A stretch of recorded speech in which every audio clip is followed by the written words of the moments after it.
ہماری پبلک کا تصور یہ ہے، وہ کہتے ہیں جی بندوں سے معاف کرا لو، فلاں سے معاف کرا لو، یہ اللہ کے حقوق تو معاف ہو جائیں گے۔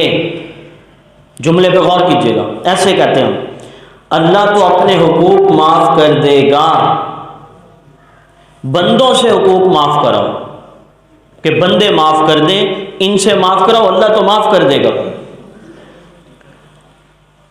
بات سمجھ آ رہی؟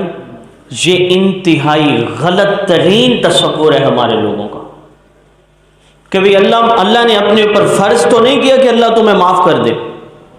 اگر اللہ نے معاف نہیں کیا تو کیا کرو گے؟ اس میں کوئی شک نہیں، اللہ کی ذات رحمان ہے، رحیم ہے، غفور ہے، غافر ہے، غفار ہے، اللہ معاف کر سکتے ہیں کرنا چاہیں تو، لیکن اگر اللہ نے معاف نہیں کیا تو پھر کیا کرو گے؟ یہ ایک غلط تصور ہے ہمارے معاشرے کا کہ جی بندوں سے معاف کرا لو، اللہ تو معاف کر دے گا۔ سوال یہ ہے اگر اللہ نے بھی معاف نہ کیا تو کیا کرو گے؟ یعنی ہمارا ذہن یہ کہتا ہے کہ اللہ کے حقوق میں لچک آ جائے تو کوئی حرج نہیں، نماز چلی جائے کوئی بات نہیں، روزہ نہیں رکھ سکے تو کوئی بات نہیں، حج فرض تھا اسے نہیں کر سکے تو کوئی بات نہیں، لیکن بندوں کے حقوق میں کمی نہیں آنی چاہیے۔ اگر اس طرح کرنا ہے تو یہ اس کی مثال وہی ہے، کبوتر دیکھے بلی کو اور اپنی آنکھیں بند کر کے سوچتا رہے کہ بلی چلی گئی، یہ شخص یہ کبوتر بلی کا شکار ضرور ہوگا۔ انہوں نے بھی اپنے آپ کو کہاں سے لائے یہ ضابطہ کہ اللہ بندوں کے حقوق معاف کرا لو اللہ معاف کر دے گا؟ یہ جہنم کس کے لیے بنی ہے؟ پھر تو گناہ والا کھاتا سیگا لفظ ہی ختم کر دیا جائے، اللہ کے حقوق ختم کر دو، بس نماز روزہ حج زکوٰۃ ایک سائیڈ پہ رکھ دو، بندوں کے حقوق معاف کراتے پھرو۔ یاد رکھو ایسا نہیں ہے، اللہ کے حقوق سر فہرست ہیں، اس کی ذات کی عظمت کا تقاضا یہ ہے کہ ہمیں سب سے پہلے اپنے اللہ کے حقوق کو ادا کرنا چاہیے اور پھر اس کے بعد اللہ کے بندوں کے حقوق کو یاد رکھنا چاہیے۔ باقی رہی اللہ کی بات، یہ کہتے ہیں اللہ معاف کر دے گا، تو پہلی بات میں آپ کے ذہن میں یہ فکس کر رہا ہوں اگر اللہ نے معاف نہیں کیا تو کیا ہوگا؟ یہ ضروری ضابطہ نہیں کہ اللہ معاف کر دے۔ اور دوسری بات یہ جو کہتے ہیں کہ بندوں کے حقوق اللہ معاف نہیں کرے گا، یہ بھی ضروری نہیں۔ اگر اللہ نے چاہا تو اللہ بندے کو اپنی طرف سے نیکیاں دے دے اور کہہ دے میرے اس بندے کو معاف کر دو، تو اللہ بندوں کے حقوق بھی معاف کرا سکتے ہیں۔ اللہ نے کوئی فرض واجب نہیں کیا کہ میں بندوں کے حقوق بندے جب تک معاف نہ کریں میں نہیں کروں گا۔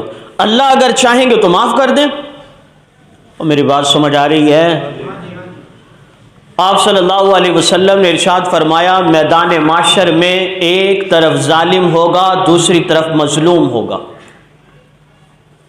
مظلوم آئے گا باری تعالیٰ اس نے فلاں فلاں ظلم کیا،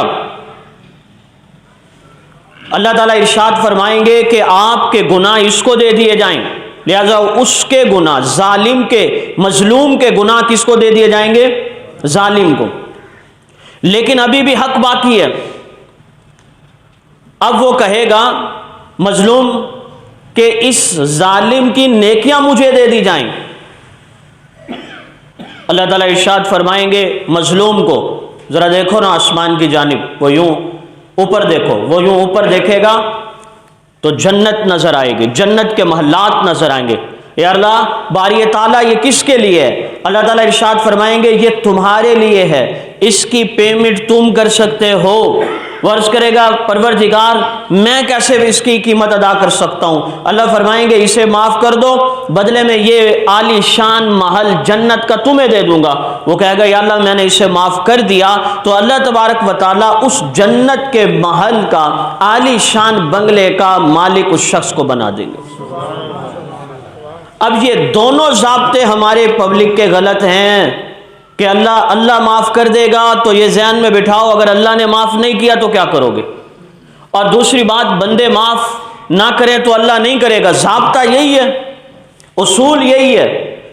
لیکن اگر ہم اللہ تو عالی نال ہے نا، اللہ جس طرح چاہے کر سکتا ہے۔ اللہ اگر کسی کو نیکیاں جیسے میں نے مثال دی دے کر اس بندے کو راضی کر دے اور اس سے معافی دلا دے، یہ بھی ہو سکتا ہے۔ لیکن اصل ایمان کا تقاضا یہ ہے حقوق اللہ کو صحیح طریقے سے ادا کرو اور حقوق العباد کو بھی صحیح طریقے سے ادا کرو، اور پھر اس کے بعد اللہ سے ڈرتے بھی رہو اور جنت کی امید بھی رکھو، تو اللہ تبارک و تعالیٰ کو تمام روئے زمین پہ چلنے والے بندوں میں سے یہ بندہ سب سے اچھا لگتا ہے جو حقوق اللہ بھی پورے کر رہا ہو، حقوق العباد بھی پورے کر رہا ہو۔ کچھ سمجھ آئی یہ بات؟